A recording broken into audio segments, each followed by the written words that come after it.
Dear students, ഈ വീഡിയോയിലൂടെ നമ്മൾ ഡിസ്കസ് ചെയ്യുന്ന ടോപ്പിക്ക് ഫിനാൻഷ്യൽ ഫീസിബിലിറ്റിയെ കുറിച്ചാണ്, അല്ലെങ്കിൽ ഫിനാൻഷ്യൽ അനാലിസിസ് എന്ന് പറയും.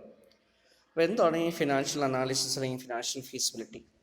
നമ്മൾ നേരത്തെ പ്രൊജക്ട് ഫോർമുലേഷനുമായി ബന്ധപ്പെട്ട കുറേ സ്റ്റെപ്സ് നോക്കിയിരുന്നു അല്ലേ? അപ്പോൾ അതിൻ്റെ ഭാഗമായിട്ട് ടെക്നിക്കലായിട്ടുള്ള കാര്യങ്ങൾ നോക്കി, ടെക്നോ എക്കണോമിക് നോക്കി അല്ലേ? അതുപോലെ തന്നെ നമ്മൾ ഇൻപുട്ട് റിലേറ്റഡ് ആയിട്ടുള്ള കുറച്ച് കാര്യങ്ങളൊക്കെ നമ്മൾ ഡിസ്കസ് ചെയ്തു. ഓക്കെ, ദെൻ പിന്നീട് നമ്മൾ എന്ത് ചെയ്തു, നെറ്റ്വർക്ക് റിലേറ്റഡ് ആയിട്ടുള്ള ഷെഡ്യൂളിങ്ങുമായി ബന്ധപ്പെട്ടുള്ള കാര്യങ്ങളൊക്കെ നോക്കി. അപ്പോൾ ഇങ്ങനെ ഓരോരോ ഫീസിബിലിറ്റി നമ്മൾ ചർച്ച ചെയ്ത ശേഷം അടുത്തതായിട്ട് എന്ത് ചെയ്യണം, അതിൻ്റെ ഫിനാൻഷ്യൽ ആസ്പെക്ട്സിനെ കുറിച്ച് സ്റ്റഡി ചെയ്യണം. ക്ലിയർ? ഇതിന് പ്രധാനമായിട്ട് നമ്മളിതിനെ വയബിലിറ്റി എന്നാണ് പറയുക. ക്ലിയർ? ഫിനാൻസ് ആയതുകൊണ്ട് ഇതിനെ വയബിലിറ്റി എന്നാണ് പറയുക. അത് സാധ്യമാണോ അല്ലയോ എന്നല്ല, അത് പ്രോഫിറ്റബിൾ ആണോ അല്ലയോ എന്നുള്ളതാണ് നമ്മൾ മനസ്സിലാക്കുന്നത്. പക്ഷേ എങ്കിലും ഫീസിബിലിറ്റി എന്നുള്ള പേരിൽ തന്നെ അത് അറിയപ്പെടും. Clear? So financial feasibility or financial viability അല്ലെങ്കിൽ ഫിനാൻഷ്യൽ അനാലിസിസ് കൊണ്ട് മീൻ ചെയ്യുന്നത് ഒരു പ്രോജക്റ്റിൻ്റെ സ്റ്റാർട്ട് ചെയ്യാൻ പോകുന്ന ഒരു ബിസിനസ് പ്രോജക്റ്റിൻ്റെ അല്ലെങ്കിൽ ബിസിനസ് ഐഡിയയുടെ ഫിനാൻഷ്യൽ ആസ്പെക്ട്സിനെ കുറിച്ച് നമ്മൾ വിലയിരുത്തുകയും ആ വിലയിരുത്തുന്നതിൻ്റെ അടിസ്ഥാനത്തിൽ ഇതിൻ്റെ സാധ്യത എന്താണ്, ഇതിന് പ്രോഫിറ്റബിലിറ്റി എന്താണ്, ഇത് തുടങ്ങുന്നതുകൊണ്ടുള്ള റിട്ടേൺ എന്തായിരിക്കും, ഇത് തുടങ്ങുന്നത് ഗുണകരമാണോ ഇത് അക്സെപ്റ്റ് ചെയ്യണോ അല്ലെങ്കിൽ ഇതിനെ ഒഴിവാക്കണോ, ആ രീതിയിൽ നമ്മളൊരു തീരുമാനം എടുക്കുന്നതിന് വേണ്ടി കുറേയധികം ഡാറ്റ നമുക്ക് കളക്ട് ചെയ്യേണ്ടതായിട്ടുണ്ട്. അതെല്ലാം കളക്ട് ചെയ്യുന്നതിന് വേണ്ടിയിട്ടും അത് അനലൈസ് ചെയ്യുന്നതിന് വേണ്ടിയിട്ടും അതിൽ നിന്ന് ഇൻ്റർപ്രിട്ടേഷൻ എടുക്കുന്നതിന് വേണ്ടിയിട്ടും ചെയ്യുന്ന എല്ലാ പ്രോസസ്സുകളെയും നമുക്ക് എന്ത് പറയാം, ഫിനാൻഷ്യൽ അനാലിസിസ് കൊണ്ട് മീൻ ചെയ്യാൻ പറ്റും. Clear? So it's also required to identify the sources of finance. Source ഏതൊക്കെ സോഴ്സസ് എന്നാണ് നമ്മൾ ഫിനാൻസ് എടുക്കുക ആ സോഴ്സസിൻ്റെ പ്രത്യേകത എന്താണ്, അതിനെക്കുറിച്ചൊക്കെ നമ്മളിവിടെ ഡിസ്കസ് ചെയ്യുന്നുണ്ട്. Clear? So meaning of financial feasibility or financial analysis. So financial analysis may be defined as the process of obtaining relevant financial information about the project in order to ascertain its financial viability. ഒരു പ്രോജക്റ്റിൻ്റെ financial viability measure ചെയ്യുന്നതിന് വേണ്ടി ആവശ്യമായിട്ടുള്ള financial information obtain ചെയ്യുന്ന പ്രോസസ്സിന് പറയുന്ന പേരാണ് ഇത്. Clear? So preliminary steps in financial analysis includes പ്രധാനമായിട്ട് 3 കാര്യങ്ങളാണ് അതിൽ നമ്മൾ ഏറ്റവും പ്രധാനമായിട്ടും വേണ്ടത്. ക്ലിയർ? ഒന്ന്, estimation of the total capital outlay. എത്ര രൂപ നമുക്ക് ഇൻവെസ്റ്റ് ചെയ്യാൻ വേണം, അതിന് ഇൻവെസ്റ്റ്മെൻറ്റ് ഔട്ട്ലേ എന്ന് പറയും. ക്യാപിറ്റൽ കോസ്റ്റ് എന്ന് വേണമെങ്കിൽ പറയാം. Clear? So determination of the total capital cost required for starting A project. Clear? അപ്പോൾ ലാൻഡ് ആയിട്ട് എത്ര, ബിൽഡിംഗ് ആയിട്ട് എത്ര, പ്ലാന്റ് ആയിട്ട് എത്ര, മെഷീനറി ആയിട്ട് എത്ര, ഫർണിച്ചർ ആയിട്ട് എത്ര, ഇങ്ങനെ എല്ലാത്തിനും നമ്മൾ സം ചെയ്തിട്ട് ഇൻവെസ്റ്റ്മെൻറ്റിന് ടോട്ടൽ വേണ്ട എമൗണ്ട് എത്രയാണ് നോക്കുന്നത്. അപ്പോൾ അതിനുവേണ്ടി അതിൻ്റെ cost capital cost, okay, fixed അസറ്റ്സിൻ്റെ കോസ്റ്റ് നമ്മൾ എടുക്കുന്നു. ക്യാപിറ്റൽ ഔട്ട്ലേ നമ്മൾ ഡിറ്റർമിൻ ചെയ്യുന്നു. The next one is number 2, estimation of the operating cost. Clear? ഇത് ക്യാപിറ്റൽ കോസ്റ്റ് ആണെങ്കിൽ രണ്ടാമത്തെ എന്താ, ഓപ്പറേറ്റിംഗ് കോസ്റ്റ്. പ്രോഡക്റ്റ് പ്രൊഡ്യൂസ് ചെയ്യാൻ നമുക്ക് എന്ത് കോസ്റ്റ് ആയിരിക്കും ചിലവാകുക, ഓരോ യൂണിറ്റ് പ്രൊഡ്യൂസ് ചെയ്യാൻ എന്ത് കോസ്റ്റ് ആവും, അത്ര നമ്പർ ഓഫ് യൂണിറ്റ്സ് ആണ് നമ്മൾ പ്രൊഡ്യൂസ് ചെയ്യാൻ ഉദ്ദേശിക്കുന്നത്, അതിനനുസരിച്ച് എന്തുമാത്രം കോസ്റ്റ് വരും. ഈ ഓപ്പറേറ്റിംഗ് കോസ്റ്റ് അല്ലെങ്കിൽ ഓപ്പറേഷൻ കോസ്റ്റിൽ ഫിക്സഡ് കോസ്റ്റ് എന്തായിരിക്കും, വേരിയബിൾ കോസ്റ്റ് എന്തായിരിക്കും, ഓവർഹെഡ് എന്താണ്, മെറ്റീരിയൽ എന്തായിരിക്കും, ലേബർ എന്തായിരിക്കും. ഈ രീതിയിൽ ഇതിനെ സ്പ്ലിറ്റ് ചെയ്ത് അഗ്രിഗേറ്റ് ചെയ്തെടുക്കുമ്പോൾ ഓപ്പറേറ്റിംഗ് കോസ്റ്റ് നമുക്ക് കിട്ടും. Clear? Number 3, estimation of the operating revenue. Clear? Then ഇതിനെല്ലാം ചെയ്ത് കോസ്റ്റൊക്കെ ഇൻകർ ചെയ്ത് നമ്മൾ പ്രോഡക്റ്റ് പ്രൊഡ്യൂസ് ചെയ്ത് വിറ്റാൽ നമുക്ക് എന്ത് റവന്യൂ ആണ് കിട്ടുക. ക്ലിയർ? അപ്പോൾ ഓപ്പറേറ്റിംഗ് റവന്യൂ എന്തായിരിക്കും കിട്ടുക, അപ്പോൾ സെയിൽസിൻ്റെ റവന്യൂ എന്തായിരിക്കും കിട്ടുക. അപ്പോൾ ഈ രീതിയിലുള്ള 3 എസ്റ്റിമേറ്റാണ് ഏറ്റവും പ്രധാനമായിട്ട് ഇതിൽ വരുന്നത്. ക്ലിയർ? ഇതിൻ്റെ അടിസ്ഥാനത്തിലാണ് ബാക്കിയുള്ള എല്ലാ അനാലിസിസും ചെയ്യുന്നത്, അല്ലെങ്കിൽ സ്റ്റഡീസും ചെയ്യുന്നത്, അല്ലെങ്കിൽ ഡീറ്റെയിൽഡ് ആയിട്ടുള്ള ഡെലിബറേഷൻസ് ചെയ്യുന്നത്. ക്ലിയർ? അതുകൊണ്ട് എന്ത് ചെയ്യണം, so we need to ascertain these 3 important and basic things. Clear? So these estimates are used to prepare a pro forma balance sheet and a pro forma income statement, a pro forma cash flow statement of the project. അപ്പോൾ ഇത് ഉപയോഗിച്ചിട്ട് ഇത്തരം ഡാറ്റകളൊക്കെ ഉപയോഗിച്ച് നമ്മൾ എന്ത് ചെയ്യും, clear, ഒരു proforma balance sheet prepare ചെയ്യും. അസറ്റ്സിന് അസറ്റ് സൈഡ് ചെയ്തും ലയബിലിറ്റീസിന് ലയബിലിറ്റി സൈഡ് ചെയ്തും. ക്ലിയർ? വരാൻ സാധ്യതയുള്ള ക്യാപിറ്റൽ, നമ്മൾ ഇൻട്രൊഡ്യൂസ് ചെയ്യുന്ന ക്യാപിറ്റൽ അവിടെ എഴുതുന്നു, വരാൻ സാധ്യതയുള്ള ഡെപ്റ്റ് നമ്മൾ എടുത്ത് എഴുതുന്നു, കറണ്ട് ലയബിലിറ്റി നമ്മൾ എടുത്ത് എഴുതുന്നു, കറണ്ട് അസറ്റ്സ് അസറ്റ് സൈഡ് എഴുതുന്നു, ഫിക്സഡ് അസറ്റ്സ് അസറ്റ് സൈഡ് എഴുതുന്നു. ക്ലിയർ? ഈ രീതിയിലൊരു പ്രൊഫോമ ബാലൻസ് ഷീറ്റ് നമുക്ക് പ്രിപ്പയർ ചെയ്യാൻ പറ്റും. ക്ലിയർ? ദെൻ അതിനുശേഷം എന്ത് ചെയ്യുന്നു, അതിൻ്റെ അടിസ്ഥാനത്തിൽ അല്ലെങ്കിൽ ഒരു പെർഫോമ ഇൻകം സ്റ്റേറ്റ്മെൻറ്റ് നമ്മൾ പ്രിപ്പയർ ചെയ്യുന്നു. ഇൻകം സ്റ്റേറ്റ്മെൻറ്റ് പ്രിപ്പയർ ചെയ്തിട്ടാണ് ബാലൻസ് ഷീറ്റിലേക്ക് വരിക കേട്ടോ.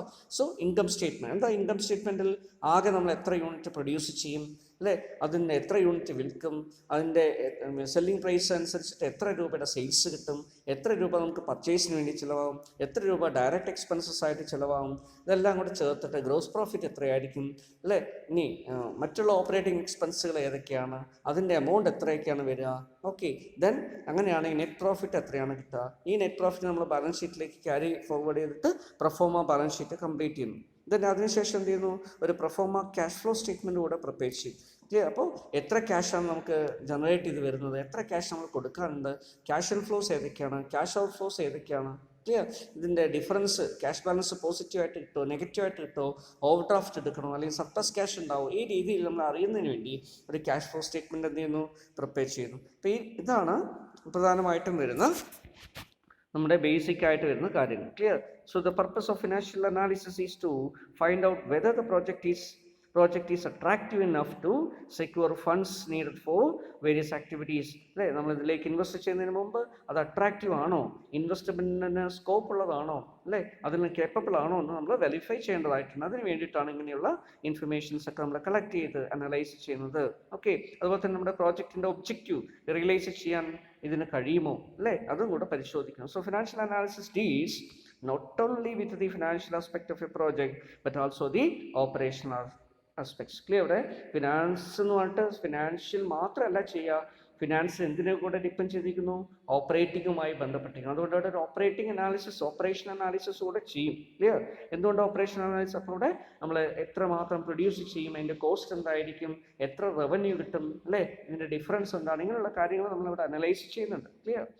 So in order to complete financial analysis, it is also required to evaluate the operational strategy, the investment strategy of the project. രണ്ട് സ്ട്രാറ്റജീസ് നമ്മളിവിടെ analyse ചെയ്യേണ്ടതായിട്ടുണ്ട്. Operational സ്ട്രാറ്റജിയും analyse ചെയ്യണം, investment സ്ട്രാറ്റജിയും analyse ചെയ്യണം. ഒരു പ്രോജക്റ്റിൻ്റെ operational strategy എന്ന് പറഞ്ഞാൽ എന്താ, ആ പ്രോജക്റ്റിന് ഓപ്പറേഷണൽ ആയിട്ട് അതിന് സാധ്യതയുണ്ടോ നോക്കി അല്ലേ, അതിന് ആവശ്യമായിട്ടുള്ള തന്ത്രങ്ങൾ എന്തൊക്കെയാണ്, എന്ത് കോഴ്സ് ഓഫ് ആക്ഷൻസ് നമുക്ക് എടുക്കാൻ പറ്റും, എന്ത് ആക്ഷൻ പ്ലാൻസ് അതിന് വേണ്ടി ഇൻട്രൊഡ്യൂസ് ചെയ്യാൻ പറ്റും അല്ലേ, അതെങ്ങനെ വിലയിരുത്താൻ പറ്റും, അതിനുള്ള ടൂൾസോ ടെക്നിക്സ് എന്താണ്, അതാണ് നമ്മൾ ഓപ്പറേഷണൽ ആസ്പെക്റ്റിൽ അല്ലെങ്കിൽ ഓപ്പറേഷണൽ സ്ട്രാറ്റജിയുടെ ഭാഗമായിട്ട് നോക്കുക.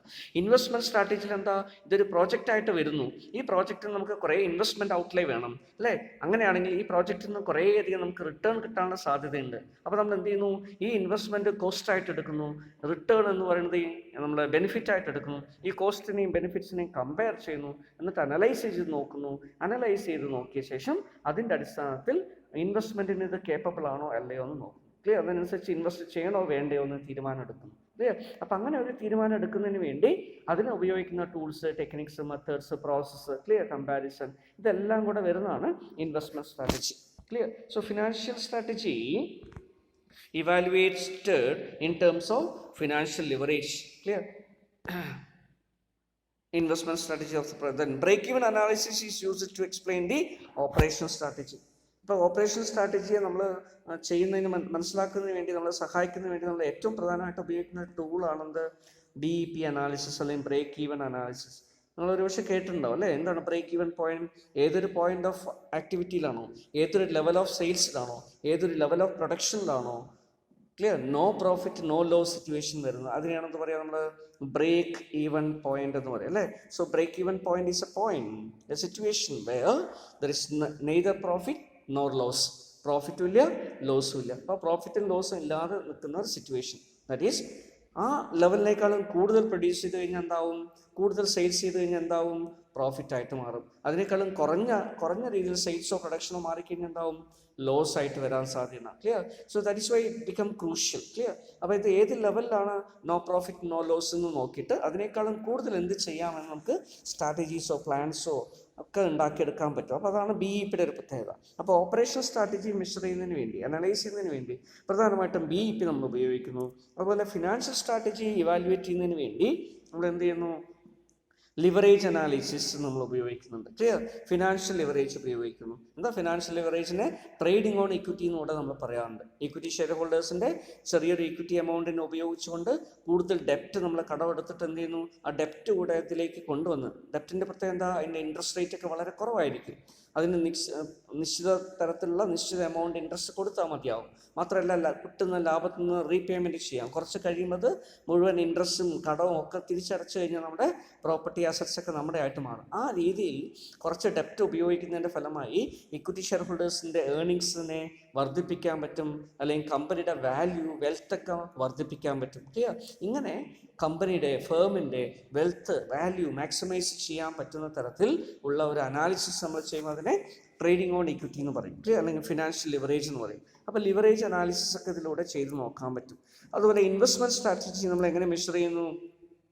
Investment strategy will be evaluated in terms of the certain methods called capital budgeting method അല്ലെങ്കിൽ capital budgeting എന്നാണ് അതിന് പറയാം. ക്ലിയർ? ഇവിടെ എന്ത് ചെയ്യുന്നു, ഇൻവെസ്റ്റ്മെൻറ്റ് ക്രൈറ്റീരിയ അല്ലെങ്കിൽ പ്രോജക്റ്റ് അപ്രൈസൽ മെത്തേഡ്സ് എന്ന് കൂടെ പറയാം.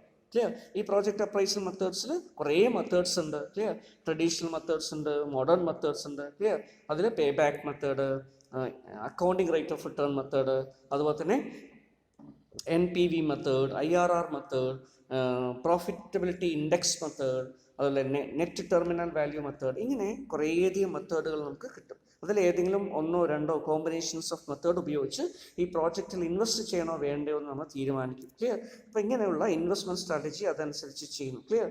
അതുപോലെ തന്നെ ഈ കാര്യങ്ങളെല്ലാം കൂടി ചേരുമ്പോഴാണ് എന്ത് വരുന്നത്, ഒരു ഫിനാൻഷ്യൽ അനാലിസിസിന് ആവശ്യമായിട്ടുള്ള സ്ട്രാറ്റജീസ് ഫോർമുലേറ്റഡ് ആവുക. ക്ലിയർ? അതിന് പ്രോജക്റ്റ് അപ്രൈസൽ എന്നുകൂടെ പറയാറുണ്ട്. ഇൻവെസ്റ്റ്മെൻറ്റ് സ്ട്രാറ്റജി അനലൈസ് ചെയ്യുമ്പോൾ പ്രോജക്റ്റ് അപ്രൈസൽ എന്നുകൂടെ പറയാറുണ്ട്. Then scope of financial analysis. Financial അനാലിസിസിൻ്റെ ഭാഗമായി നമ്മൾ എന്തെല്ലാം ഏരിയാസ് ആണ് അതിൽ ടച്ച് ചെയ്യുന്നത്. ക്ലിയർ? അപ്പോൾ അതിനെയാണ് നമ്മൾ സ്കോപ്പ് കൊണ്ട് മീൻ ചെയ്യുക, അല്ലേ? ദ എക്സ്റ്റെൻഡ് ടു വിച്ച്, അല്ലേ, we will go for making financial analysis. So number 1 is, അതിൻ്റെ ഒരു പ്രധാനപ്പെട്ട എലമെൻ്റ് എന്ന് പറയുന്നത് കോസ്റ്റ് അനാലിസിസ് ആണ്. അപ്പോൾ നമ്മൾ എന്ത് ചെയ്യണം, കോസ്റ്റ് നമ്മൾ അനലൈസ് ചെയ്യണം. എന്ത് കോസ്റ്റ് അനലൈസ് ചെയ്യണം?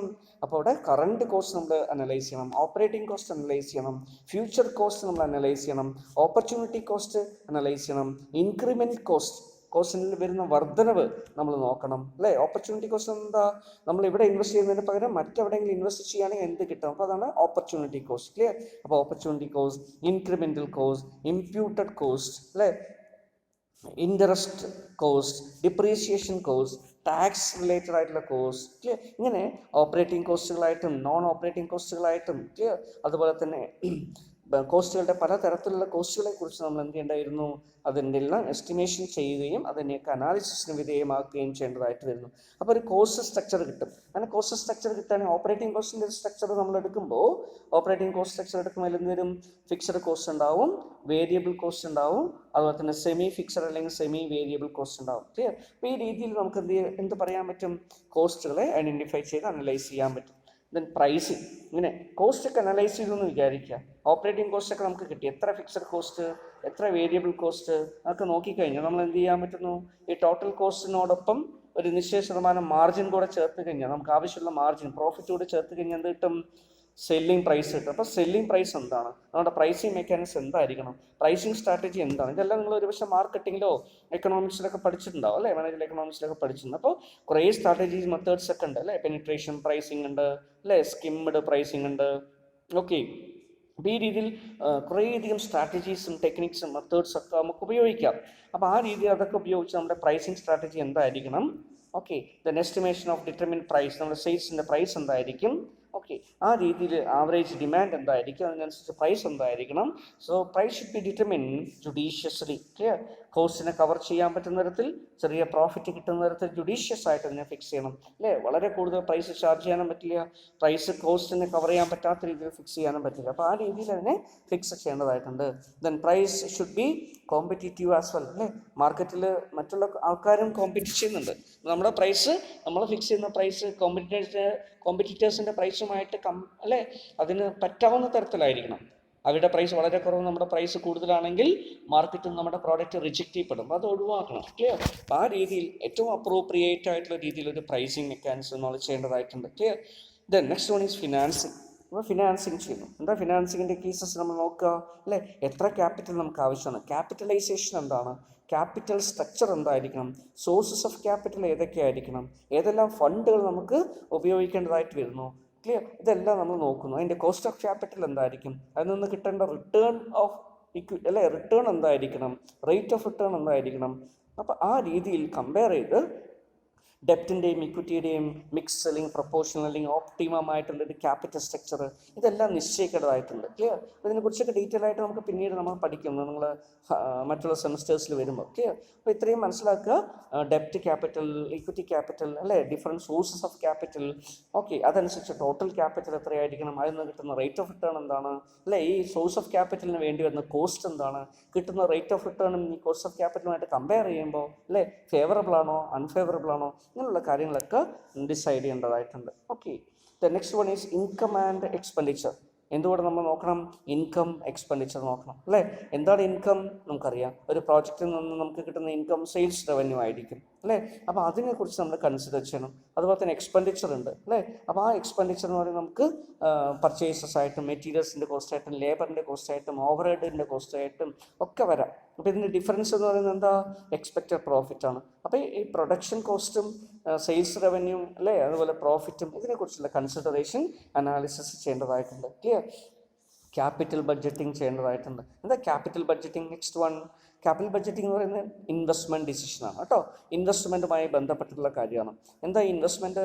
ലോങ് ടേം ആയിട്ടുള്ള ക്യാപിറ്റൽ, ഫിക്സഡ് ആയിട്ടുള്ള ക്യാപിറ്റൽ, ഇക്വിറ്റി, പ്രിഫറൻസ്, ഡെപ്റ്റ്, ഡിബെഞ്ചർ അല്ലേ, ഇങ്ങനെയുള്ള ക്യാപിറ്റലൊക്കെ ഉപയോഗിച്ചിട്ട്, ലോണുകളുടെ എമൗണ്ടൊക്കെ ഉപയോഗിച്ചിട്ട് നമ്മൾ എന്തെല്ലാം അസറ്റ്സിലേക്ക് ഇൻവെസ്റ്റ് ചെയ്യണം, ഏതൊക്കെ പ്ലാന്റ് വാങ്ങിക്കണം, എത്ര എമൗണ്ട് പ്ലാന്റ്, എത്ര ബിൽഡിംഗ്, എത്ര കാര്യങ്ങൾ അല്ലേ, ഇങ്ങനെയുള്ള ടോട്ടൽ ഇൻവെസ്റ്റ്മെൻറ്റ് നമുക്ക് എത്രയാണ് വേണ്ടത്. ഇങ്ങനെ ഒരു പ്രോജക്റ്റ് ഇത്രയും ഇൻവെസ്റ്റ്മെൻറ്റ് ചെയ്ത് തുടങ്ങിയാൽ ഇത് അതിൽ നിന്ന് റിട്ടേൺ കിട്ടാൻ സാധ്യതയുണ്ടോ അല്ലേ.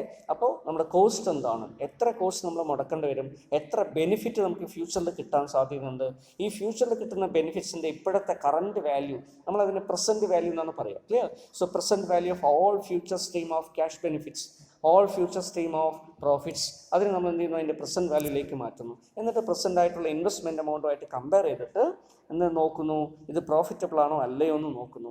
ക്ലിയർ? അതിനനുസരിച്ച് പ്രോജക്റ്റിനെ സെലക്ട് ചെയ്യണോ വേണ്ടയോ, ഈ ഇൻവെസ്റ്റ്മെൻറ്റ് നമ്മൾ ഇതിൽ ചെയ്യണോ വേണ്ടയോ എന്ന് തീരുമാനിക്കുന്നു. അപ്പം അങ്ങനെ തീരുമാനിക്കുന്നതിന് വേണ്ടി അല്ലെ, ഇൻവെസ്റ്റ്മെൻറ്റ് ഡിസിഷൻ എടുക്കുന്നതിന് വേണ്ടി, ഒരു ബിസിനസ് പ്രോജക്റ്റിലേക്ക് ഇൻവെസ്റ്റ് ചെയ്യണോ വേണ്ടയോ എന്ന് തീരുമാനിക്കാൻ വേണ്ടി നമ്മൾ എടുക്കുന്ന ഡിസിഷനെ പറയുന്ന പേരാണ് ക്യാപിറ്റൽ ബഡ്ജറ്റിംഗ്. ക്ലിയർ? അപ്പോൾ അവിടെ cash inflows, cash outflows ഇതൊക്കെ നമ്മൾ എന്ത് ചെയ്യണം, കമ്പയർ ചെയ്യണം. ക്ലിയർ?